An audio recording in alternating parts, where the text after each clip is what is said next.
All right, so who's the defensive player who has earned some more playing time? I want to talk about a defensive player who didn't stand out in a major way, but I think USC fans are expecting to pop, and that's Korey Foreman. I mean, he was one of the top recruits in the country. I think he was the top recruit in the class of 2020. And he has not performed up to that level, right? Think about when Kayvon Thibodeau went to Oregon. He's gotten a lot of hype and media attention, made a bunch of plays. Korey Foreman hasn't been that for USC just yet. He could become that. Maybe he just needs a new DC and Alex Grinch, but a guy that he might want to have on the other side to attract some of the pass blocking attention would be somebody like Romello Height, who showed some good things on defense. He had a sack in this game.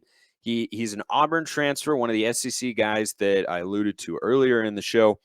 He's got 3 years of eligibility left, so he's got the potential to become, sort of a mainstay, an opposite of Korey Foreman on that side of the ball for USC and defensive coordinator Alex Grinch. Will he become that? I don't know, but from watching him in the spring game, I thought he had some nice moments. Like I said, he had a sack. He's 6'2", 230 pounds. I think he just has the tools to be a solid contributor for USC as an edge player, getting after the passer and, maybe making some plays in the run game as well. But USC just needs those sorts of guys on defense who can just make plays. I mean, a defensive coordinator, yeah, he has to be smart schematically. Of course. Of course. But sometimes a great defense is just a great guy making a play.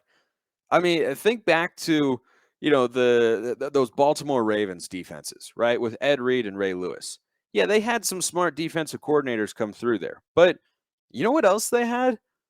Sometimes Ed Reed would just go out there, and no matter what play was called, he was just going to make a play. Or sometimes Terrell Suggs would beat his guy one-on-one and make a sack. Or sometimes Ray Lewis would pop a guy over the middle and jar the ball free to force a turnover, right? Sometimes you just need dudes like that. And so that's what USC has to be able to find on defense.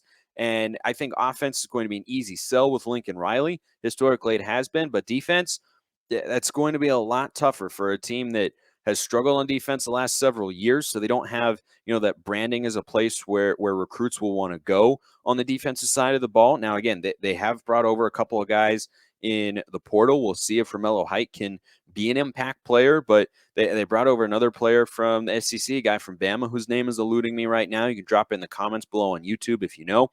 It went right on my mind. But anyway, they just need some playmakers. I mean, I can give you a handful of great USC receivers and even some running backs, over the last couple of years who have been nice players. Ronald Jones is in the NFL, and we know the quarterbacks that they've had, and Juju Smith-Schuster and Marquise Lee and Robert Woods and Drake London and, all these sorts of guys. Give me the last great USC defensive player. What was it, Taylor Mays?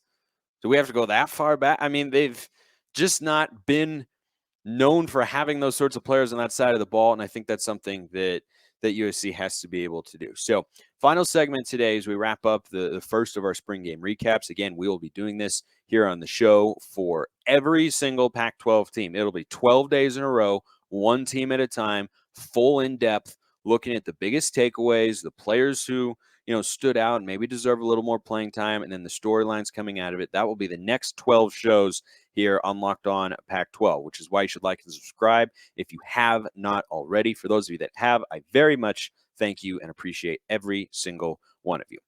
So the biggest storylines for USC going forward.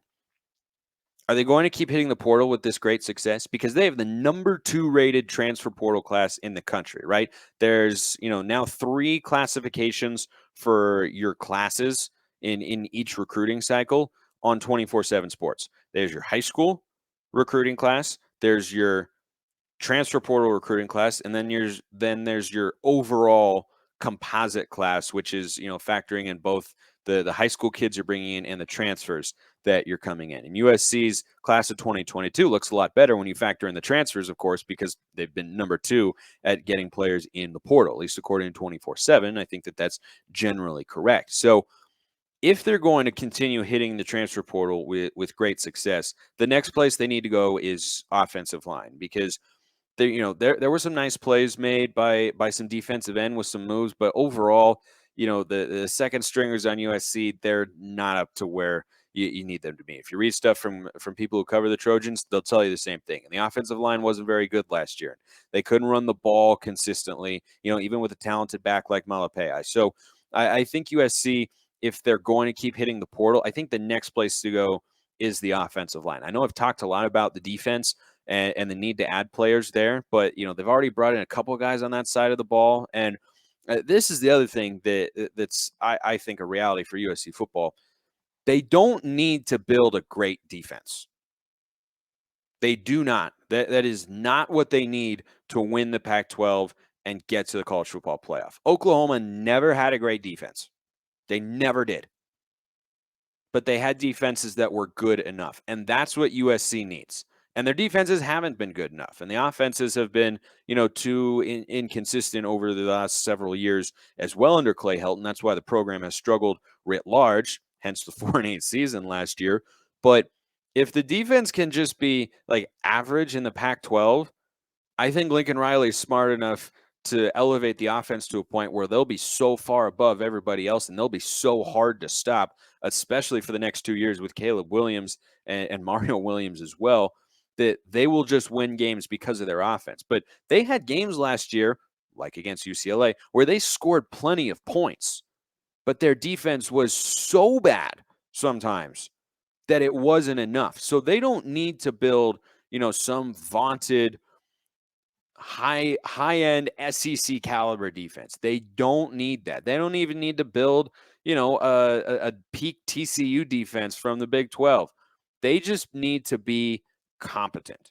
And that's the biggest question I have is I think USC's success going into 2022 will largely be determined by how they fill out their offensive line and how successful Alex Grinch can be coaching up the defense. Because if you look back at 2022 and you see that USC statistically has a defense that's middle of the pack, I think the Trojans win at least 9 games, maybe 10 or 11, but that's an if, right? That's my reservation about saying, they're going to win, 10, 11 games this year in year one under Lincoln Riley. No, I think it's probably more like an 8-9 win season.